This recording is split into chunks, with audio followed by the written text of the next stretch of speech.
Let's continue our conversation about the importance of COP and bring into the conversation Conservative MP and Foreign Secretary Liz Truss, who joins me now. We all know the bold intents and ambitions and goals up there at Glasgow, but how are my listeners to be persuaded it's not a talking shop? What can we actually see come from the conference? Foreign Secretary, good morning. Good morning, Nick. This is going to be the largest conference of world leaders the UK has ever hosted. It's a huge opportunity for us to make progress on getting the net zero commitments actioned, making sure they're concrete actions, but also providing the finance to developing countries to help them adapt to climate change. But for my listeners, what will they see tangible? What needs to come from it, Foreign Secretary? Well, we've got 2 weeks of negotiations ahead, but what we should see is more commitments by countries to reduce their carbon emissions by 2030. We should see more financial commitments about how we're going to help reforestation across the world where forests have been chopped down. We're going to see more commitments on how we're going to help smaller countries adapt to climate change and put in the necessary measures. But there's 2 weeks of detailed discussions to take place. At the moment, we don't know whether we're going to be able to achieve what we want to achieve, but we are in a good position to have those discussions. Does it matter that neither President Putin nor President Xi will be in attendance, Foreign Secretary? They're sending senior delegations, and we have seen positive progress from China in terms of their commitments to dealing with climate change. Of course, we need to see more, and the Chinese delegation will be here having those discussions. And I'm very clear, we don't want to be in a position where UK businesses are being unfairly undercut by businesses not acceding to the same climate targets. So it's very important that we get all the world to buy into this.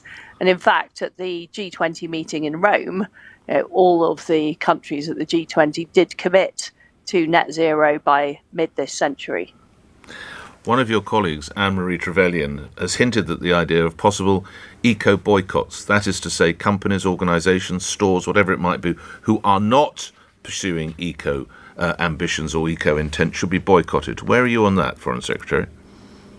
Well, I believe that consumers need to make the choices they need to make about how they live their lives. I believe in the carrot rather than the stick. And what we need is cheaper technology so that living a low carbon lifestyle becomes affordable. So I was in India recently. I saw a new electric car that Tata have developed that will retail at £10,000. So we're now getting into the arena where people will be able to afford these types of products. So I want people to vote with their feet. When Greta Thunberg says demonstrations such as those we've witnessed from Insulate Britain, it's all right to hack, I've changed her word, hack some people off. Is she right? Sure, I don't agree with Greta Thunberg at all about that. The fact is that these people like Extinction Rebellion and Insulate Britain, who disrupt people going to work, who disrupt our lives, are not the heroes of the environmental movement. It's actually the people who work in places like Derbyshire developing small modular nuclear reactors to help clean energy. They're the people that we should be supporting. And I deprecate those who try and stop other people going to work, who disrupt everyday life in Britain. They're not helping. They're just giving environmentalism a bad name. Talking about disrupting everyday life, you'll probably be aware, Foreign Secretary, there was considerable disruption for people trying to make train journeys from London Euston to Glasgow after a tree fell on the West Coast main line. Some people were delayed up to 7 hours. Not a great advert for Britain, is it, that we can't chop a tree off a train line in 7 hours?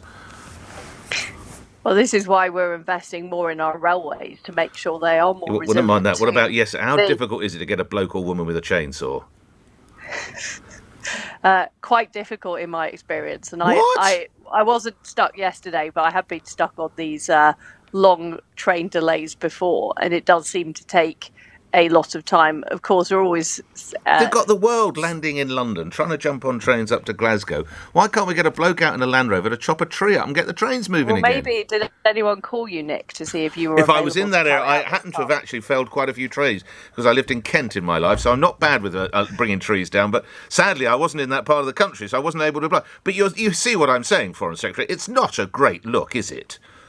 Well, I completely agree with you that we need to upgrade our rail infrastructure, and that is why we are putting more money into our infrastructure to do just that. All right. Noting, and this is a little off And I the... hope you weren't stuck on the train, I Nick. was not stuck on the train, fortunately. No, I'm keeping London under fingertip control. I'm allowing others to be deployed to Glasgow. Noting one of your other titles is, of course, your Minister for Equalities and for Women. You may be aware that Labour peer Shami Chakrabarti will move a motion in the House of Lords today, saying that the inquiries going into the tragic circumstances surrounding the death of Sarah Everard and the investigations should have statutory powers. Currently, they are non-statutory, therefore you'll be aware, but just to remind my listeners, that means people cannot be subpoenaed to appear and evidence cannot effectively be subpoenaed to be prepared. Should the inquiries into the abduction and murder of Sarah Everard be a statutory inquiry? Foreign Secretary. Well, I think the most important thing is that this inquiry takes place as soon as possible so that people have confidence that these very, very serious concerns are being looked at. And my concern about it becoming a statutory inquiry would be it would end up taking longer. Why? And I'm afraid that we've got a history of long-running inquiries. But What women the Daniel in Morgan Britain one, want to see, Nick, is action taken. The Daniel Morgan, which was the murder of the private investigator in South London, that took 9 years and was non-statutory. I put it to you, a statutory inquiry can move faster in some instances. I don't see why the government's refusing to do this.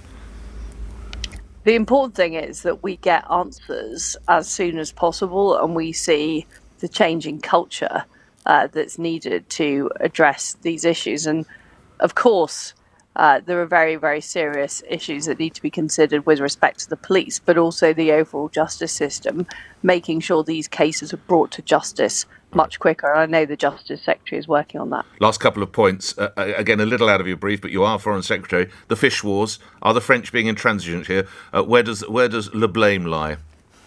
The French need to withdraw their threats immediately. It is very, very concerning that they're threatening the Channel Islands, they're threatening our fishing fleet.